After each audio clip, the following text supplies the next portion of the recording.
public appearance by President Assad of Syria. He calls for national mobilization against terrorists backed from abroad. Pakistani and Indian troops clash near the border in Kashmir. Tear gas and rubber bullets as Bangladeshi police clash with striking opposition supporters. Welcome to BBC World News. I'm Peter Dobby. Also in the next 30 minutes. Rescuers in Tasmania search for missing people after days of bushfires. And a wild goose chase or a road to riches. A team arrives in Burma hoping to unearth a horde of rare Spitfires.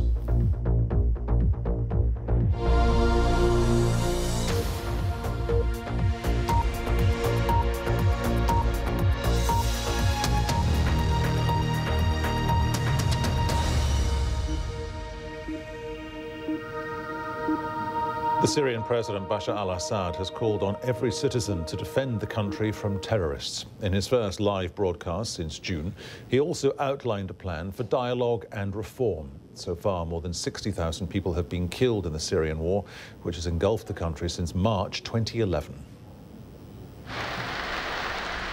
Increasingly embattled he may be, but greeted by his cheering supporters, President Assad was defiant. In a speech lasting nearly an hour, he called for national mobilization and a new process of dialogue. But he rejected talking to the rebels, who he again called criminals, terrorists and puppets of the West, while praising the countries he said were standing against Western interference. We thank all these countries at the forefront, Russia, China and Iran, and all the countries that have stood with Syria against interference in our affairs. We salute and we are grateful for the stances of these countries. Mr. Assad insisted he'd always been in favour of a political solution to the conflict. We will negotiate with individuals and parties who have not been bought by the stranger and the foreigner, and those who are not using arms. We will be genuine partners to all those, to every citizen who is working for the interest, safety and independence of Syria. The reaction of his audience may have been rapturous, but there seemed little new to attract his opponents or critics. Britain was quick to reject his talk of reform. The European Union again said he must step aside. And still, there seems no end in sight to a conflict that's become the deadliest of the Arab uprisings, and which the United Nations now estimates has cost some 60,000 lives. Nick Childs, BBC News. Well, joining me now from Milton Keynes here in the UK is Ammar Waqqaf of the Syrian Social Club. That's an organisation formed by a group of Syrians living in the UK in support of the government and advocating regime reform. Ammar Waqqaf, he didn't really come up with what you would call a viable transitional plan. Unless he does, what's happened so far will just continue, surely. Well, it depends on how you look at it. I think he didn't come up with an initiative. He just announced an initiative that has been cooked for the past, few months, actually, and mediated by the Russians with a group of opposition figures who represent liberals and those who never really carried any weapons. I think on the face of it, not only his days don't seem to be numbered anymore, contrary to what everybody has been advocating so far, but also it may seem that he is there for the long haul. Actually, his years may not be numbered as well. What he's simply saying is that we're not going to talk to those who only want a fall of the government. We are going to find certain partners, and with those certain partners, we are going to build a wider government. We are going to have a wider political and a much viable political process in Syria. Just to interrupt you for a second, because time is short. You make it sound as if he's not isolated. You make it sound as if 60,000 people have not died. You make it sound as if and when he talks to Lakhdar Brahimi again, that conversation will be positive and productive. All of those things demonstrably are happening. I'm at a loss to see the Syria that you obviously see.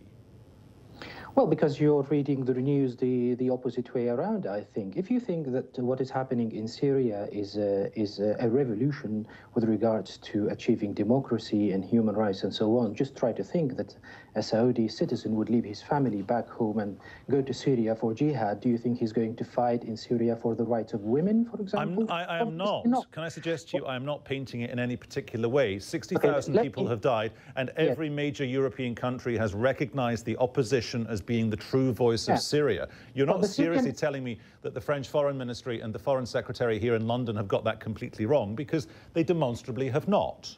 Well, I think they have, because I, as a Syrian citizen, I am yet to recognize that coalition. And if the whole planet, let alone the whole,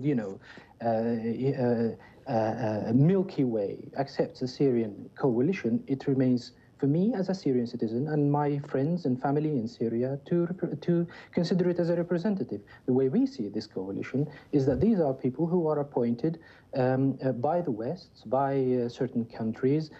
Their predecessors were made redundant, the Syrian National Council, and these people are rebranded and given a better shot. But what is happening in Syria is not. You have, obviously, the element of a democracy fight and people who are fighting for a better political future and so on. But that's very, it is only like 3 to 5% of the whole problem. The bigger problem is an identity change in Syria. And against that, a whole lot of Syrians are standing behind the current government, not only because some of them actually like President Bashar al-Assad, but some of them also hate the alternative. So you have quite a few Syrians who are standing behind the government, a lot of people who go every day to their works. And, very briefly, because as usual, we are up against the clock. You're obviously a proud Syrian. You have your prism that you view your country through.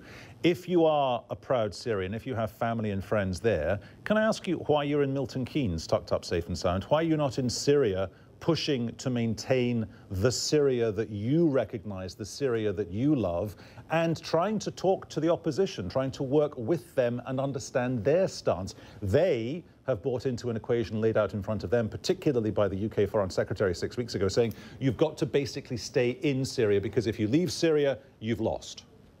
Well, I came to the UK about 8 years ago, and I came when there was no problem. I made the decision to come to the UK to do some business studies and so on, and I've lived, and I'm now a British citizen. Thank you very much. I am talking to the opposition, and a lot of us are. I am in a position here to serve the cause much more than probably I would be in Syria. You know, here on your program, I would doubt it that you would find me some way or some good internet connection to get me on the program if I were in Syria. Anyway, each of us has its own position, and all you need to know is that I represent a group of Syrians, or the position of a group of Syrians that is numbered in millions and millions of people. And if you want to take that into consideration, fine. If you don't, you can read whatever news you want, and everybody, I'm not talking to you obviously, but I'm talking to your audience. There is a lot that is happening in Syria that is not reflected in the world media, and all that I'm trying to do here is to represent a voice of Syrian, of a group of Syrians who have been deliberately, sidelined, on their opinion sidelined. It's no wonder that everybody is surprised that Assad is still there, because nobody really knows why Assad hasn't fallen. Mr. Waqqaf, I'm going to have to stop you there, but many thanks. Thank you for your time today. We appreciate it. Thank you very much.